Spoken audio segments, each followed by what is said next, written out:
इस देश में हजारों षड्यंत्र हुए हैं, जिसके शिकार हम मूल निवासी बहुजन थे और षड्यंत्र के शिकारी मनुवादी ब्राह्मण थे और हैं। मैं अपने मूल निवासी बहुजनों के प्राचीन काल से लेकर वर्तमान के षड्यंत्रों से अवगत कराना अपना और इस पार्टी का पावन कर्तव्य समझता हूँ। जब तक मेरे मूल निवासी बहुजन इनके किए गए षड्यंत्रों से अनजान रहेंगे, तब तक वो अंधेरे में रहेंगे और इनके षड्यंत्रों को विफल करने के लिए योजनाबद्ध नहीं हो पाएंगे।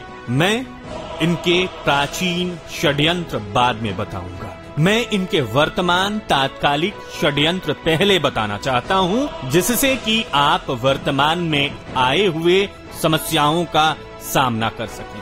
आपने अन्ना नाम के एक व्यक्ति का नाम अवश्य सुना होगा।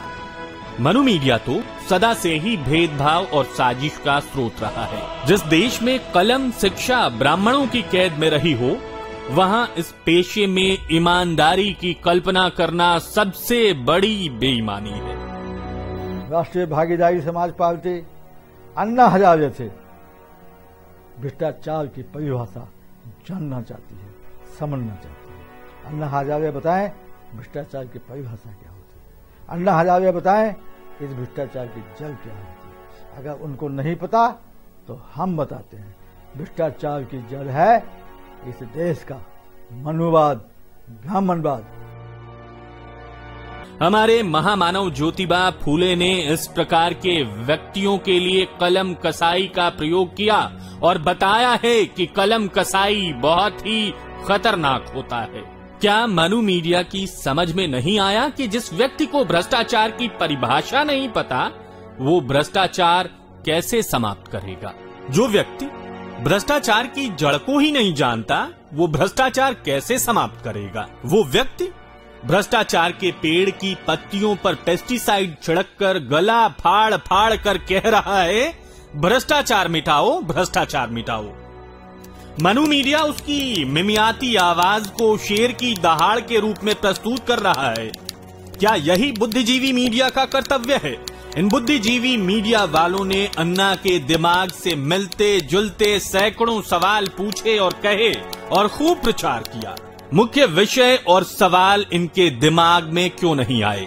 मानसिक भ्रष्टाचार, सामाजिक भ्रष्टाचार, आर्थिक भ्रष्टाचार, शैक्षिक भ्रष्टाचार, धार्मिक भ्रष्टाचार, मीडिया भ्रष्टाचार, पूंजीवाद का भ्रष्टाचार इत्यादि इत्यादि इनकी निगाह और जुबान पर क्यों नहीं आए? क्या ये अनजान है? मीडिया ने इन सब भ्रष्टाचारों पर कोई सवाल नहीं पूछा। भ्रष्टाचार को भगाने का, हटाने का ये इसका एक नाटक है। अन्ना हजारे को पहले भ्रष्टाचार की परिभाषा जनता को बताए, देश को बताए। भ्रष्टाचार की परिभाषा क्या होती है? क्या अन्ना हजारे को पता है भ्रष्टाचार की परिभाषा क्या होती है? भ्रष्टाचार की परिभाषा होती है सभी प्रकार के आचार शुद्ध होने चाहिए, उसमें किसी किस्म का भ्रष्टाचार नहीं। मानसिक भ्रष्टाचार सभी प्रकार के भ्रष्टाचारों की जननी है। अगर मानसिक भ्रष्टाचार समाप्त हो जाए तो सभी प्रकार के भ्रष्टाचार कम से कम 80% समाप्त हो जाएंगे। इनको नहीं पता भ्रष्टाचार क्या है। भ्रष्टाचार का मतलब भ्रष्ट आचार होता है। इस भ्रष्ट आचार को एक ही बिंदु तक क्यों सीमित किया गया है? ताकि दूसरे क्षेत्रों में भ्रष्टाचार ज्यों का त्यों बना रहे और पनपता रहे। अन्ना जी की आवाज सामाजिक भ्रष्टाचार, पूंजीवादी भ्रष्टाचार, शैक्षिक भ्रष्टाचार, धार्मिक भ्रष्टाचार इत्यादि इत्यादि पर क्यों बंद है? भ्रष्टाचार की जड़ क्या है? क्या अन्ना जी को पता नहीं है? भ्रष्टाचार की जड़ आर्य ब्राह्मणवाद, मनुवाद है। उसके बाद धार्मिक और पूंजीवाद इस देश का सबसे बड़ा भ्रष्टाचार है। ब्राह्मणी वर्चस्ववाद सबसे बड़ा भ्रष्टाचार है, जिसने देश की समरसता को नष्ट करके भेदभाव को जन्म दिया। अन्ना हजारे का आंदोलन क्या है? यह आंदोलन चंद आदमियों का है। अन्ना आंदोलन मनुवादी ब्राह्मणों का आंदोलन है। मनुवादी ब्राह्मणों के लिए है, मनुवादियों के द्वारा है। ब्राह्मण अपना वर्चस्व बनाए रखना चाहते हैं। वर्चस्ववाद भागीदारी के सिद्धांत का दुश्मन है।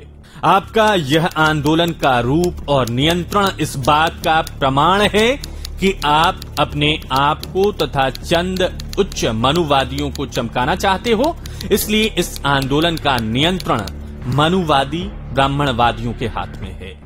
मनुवादी अन्ना हजारे का कहना है कि मैं ब्राह्मण वर्चस्ववाद को बनाए रखूंगा, मूल निवासी भोजन को भागीदारी नहीं प्राप्त करने दूंगा। इसका आंदोलन कुछ नहीं, ये सिर्फ जो आंदोलन है ये ब्राह्मणवादियों का आंदोलन है, ये ब्राह्मणवादियों के द्वारा आंदोलन है, ये ब्राह्मणवादियों के हित के आंदोलन है। इसमें हम मूल निवासी भोजन की कोई भागीदारी नहीं है। यह सब हम डंके की चोट पर कहते हैं। अन्ना का राजनीतिक भ्रष्टाचार हटाने की बात एक षड्यंत्र है, एक साजिश है, भारतीय संविधान को नष्ट करने की साजिश है। 2500 वर्ष के बाद इस देश के ब्राह्मणवादी मनोविधान को नष्ट करके एक संविधान बनाया गया। ऐसा संविधान बनाया जिसका विश्व में कोई मुकाबला नहीं, संविधान में कोई कमी नहीं। दुर्भाग्य है कि संविधान के अनुसार काम करने की जिम्मेदारी मनुवादी ब्राह्मणवादियों के हाथों में आ गई और उन्होंने जिम्मेदारी निभाने में ईमानदारी नहीं दिखाई। महामानव डॉक्टर भीमराव अंबेडकर जी को संविधान बनाते समय ब्राह्मणवादियों ने अनेक प्रकार की अड़चनें पैदा की। वो जिस प्रकार का संविधान देना चाहते थे वो दे ही नहीं पाए। अन्ना हजारे का आंदोलन बाबा साहब के संविधान को ध्वस्त करने की साजिश और कोशिश है और फिर से मनुविधान और मनुराज स्थापित करने के प्रयास का एक कदम है। भारतीय संविधान ने कानून बनाने का अधिकार देश की संसद को दिया है और केवल संसद को ही दिया है। महामहिम राष्ट्रपति की संस्था को रबड़ स्टैंप कहा जाता है। अब श्रीमान अन्ना हजारे और उनकी मनुवादी टीम संसद का दर्जा एक अंगूठा छाप का करना चाहती है। जो अन्ना जी बिल बनाए, संसद उस पर अंगूठा लगाए। यदि और स्पष्ट किया जाए तो इस देश के ब्राह्मण ही कानून बनाए, क्योंकि वे बुद्धिमान हैं और उनका जन्म ब्रह्मा के मुख से हुआ है। ऐतिहासिक पृष्ठभूमि भी यही कहती है। विदेशी आर्य ब्राह्मणों ने आक्रमण करके छल बल द्वारा इस राज्य पर कब्जा किया। तब से और गवर्नमेंट ऑफ इंडिया एक्ट 1919 के पास होने तक ब्राह्मण कानून के मुताबिक ही यह देश चलता था। इस कानून के आने के पश्चात सर्वप्रथम पहली बार एक ब्राह्मण नंदलाल बोस को भ्रष्टाचार के आरोप में फांसी पर